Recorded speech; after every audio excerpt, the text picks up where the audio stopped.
Hello, hello, hello. I'm Roger Hunt. I'm here with another exciting talent for the film The Dark Days, Angie Bilyeu. You said it right. You said it Yeah, right. because I didn't want you to bill me. I'm telling you, I Yeah, would too. I'd yeah. get the address and it'd be six. And I'm going to tell them the saying. spelling. It's not typically Bill, It's B-I-L-L-U-Y-O-U, No. Bilyeu, Right. B-I-L-Y-E-U, That's right. Bilyeu, French, Francais, Francais. Yeah, I mean, I don't speak it, but I like to pretend like I do. Oh, yeah, Oui, I'm French. mademoiselle, It's French last oui, name. mademoiselle, oui. Mhm, Sure. yeah. Yes. Angie.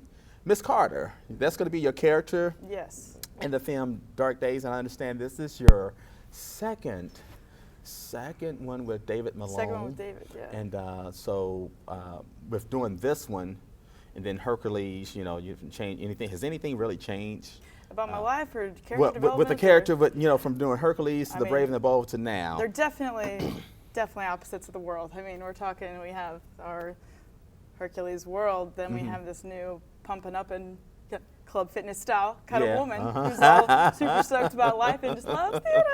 There you go. So it's there you all go. good. Yeah, so there's a difference. Tell us a little about Miss Carter. Who is Miss Carter, and what does she do in this picture? Well, she is, honestly, I think that she's a big standard turning point for the film. She helps this kid find, I don't know, another way, because soccer was his life, the lead character, and RJ. And then he gets kicked off the team, and he needs something, and his friend suggests, hey, check out the theater thing. And he's, at first he thinks it's not cool, which, I mean, some kids don't. I always thought it was cool. I was always nerdy, but, you know, it was always you cool. not you nerdy. No, not you. It was like cool nerdy. So, Miss Carter, do you, being who you are, in the character Miss Carter, does that relate any way, shape, form, or fashion in your own personal life as Angie Bilyeu? I would say, yeah. I think her spunk and her love of life and her love of just like inspiration, inspiring other kids and other people. I especially love working with kids, but inspiring just people to believe in themselves for once and get up and do something you haven't done. You know, don't let anyone a day in your life tell you you can't until they've already seen you fail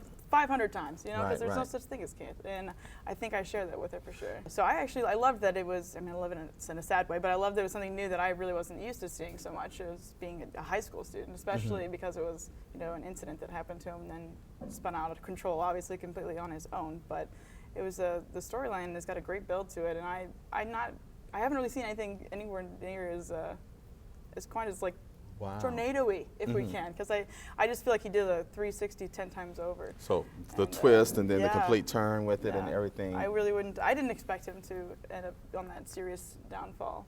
I mean, the title obviously lured me to think that something negative, I see it.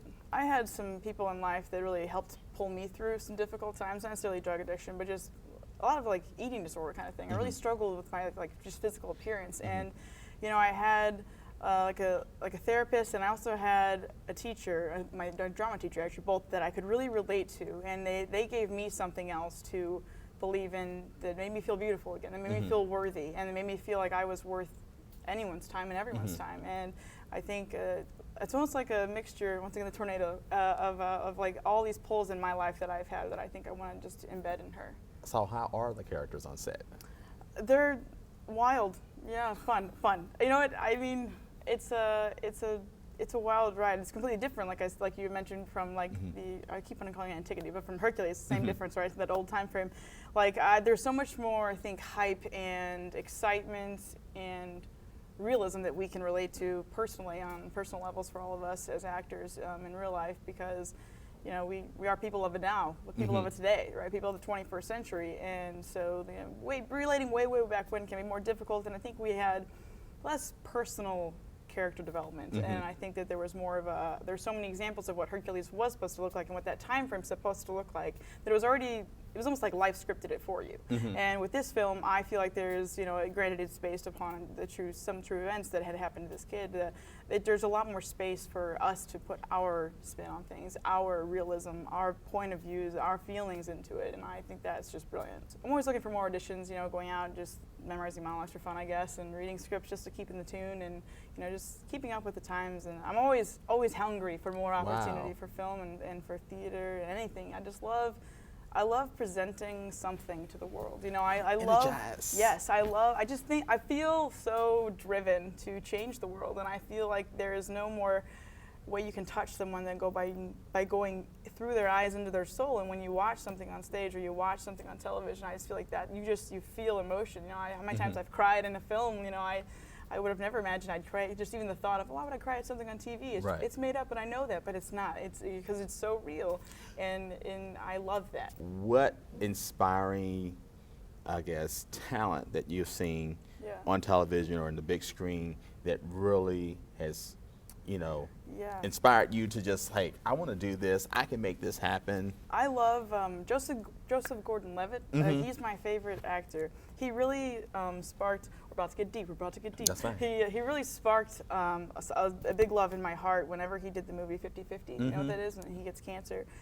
Because the time that movie came out, I was going through a really difficult time with sickness and illness, and I have a lot of poor health. I look pretty good, right? But I got some negative health sides to me, and I actually ended up being diagnosed with cancer, like right when that film was coming out, and just watching him and Seth Rogen and their bond, and just being able to laugh, and it just brought back joy into a really dark day for me, and I felt rejuvenated, and ever since then I've really just like obsessively loved him and just watched everything he's been in, and I've watched him grow, you know, and people more want him for this, want him for that, you know. He starts small and he blossomed, and I think that's what life is all about, just doing that. And that's so you're a cancer survivor? Yes, I am. And I, you know what, I'm going to say this, and my wife's a cancer survivor as well, and that's awesome. She's 10 years.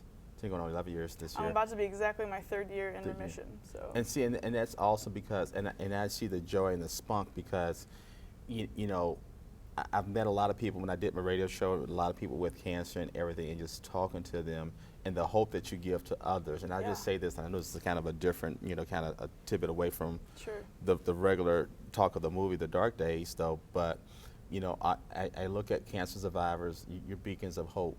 You know, inspiration, and I when you came into the room and I just saw that and I just got excited. It's like, Angie, I know. You know, right? I mean, of course I couldn't say your last name, to say Bilyeu, because I don't want you to bill me, you know. But I mean, the excitement that you exuberate, you know, when someone sees you. I mean, I just saw that in you coming into the door. That's good news. I don't know who I'm going to meet when they're coming in here, but at the same time, you know, and the name, what's behind that name, but the excitement that you possess, and I'm sure with this movie that you're doing, and I'm sure David is excited to have you on his team. I love working with him, I really do. He's a good kid. Other characters, and then the people that you touch and inspire with your story, and that's just awesome. Yeah, I mean, it's funny. I like I said, I struggled with eating disorders and all kinds of depression stuff all through high school. It's a tough time for me, and in college a little bit here and there too. And I dealt a lot with depression and suicide troubles growing up in high school, a lot of troubles. And for the first time in my life, like the day that they said those 3 horrid words, you know, you have cancer, whatever, to me, I had the more desire to live than I'd ever had in my entire life. And it's crazy, you know, it's like, and then I just asked myself, like, wow. I think it's this indignant feeling that comes over you. You're like, hey, only I can choose to take my life. You can't come along and just kill me. Forget you. You know, I can own this. And so then it filled me with this want to just fight for everything and everyone and fundraise and then I went on a mission trip to Guatemala 8 weeks after they did my surgery, and like I built 2 houses for these families in third world countries that lived on dirt, and I just want to give back to the world. I feel that God gave us this ability to give, and if we don't, then we're missing out. And I get so much joy from doing it. And to be so appreciative and to like you said, the hope and the joy of inspiring someone else. Right. And now that you are the testimony for someone else that you can make it, you can go on and can beat this thing. So so that's awesome. I'm so excited. I'm excited for you. Thank you. Well, thank you so much. I'm sure those that will be watching this and the movie Dark Days coming out the summer of 2016 will definitely be inspired by Angie Bilyeu. I'm very excited. And your character is Miss Carter. Yeah. So I'll have a beautiful blonde wig too. So oh wow! You might even recognize me. Well, we'll figure out. Just though we know you're Miss Carter. The model face is still going to be in it. It's just going to change a little bit. It's a couple of locks to my head. But it's going to be good. We're looking forward to it. Just have some fun and some excitement. Excellent. Well, That's thank great. you for your time. Thank you so much. Appreciate it. Oh, we're going to do this. Oh, I'm into that.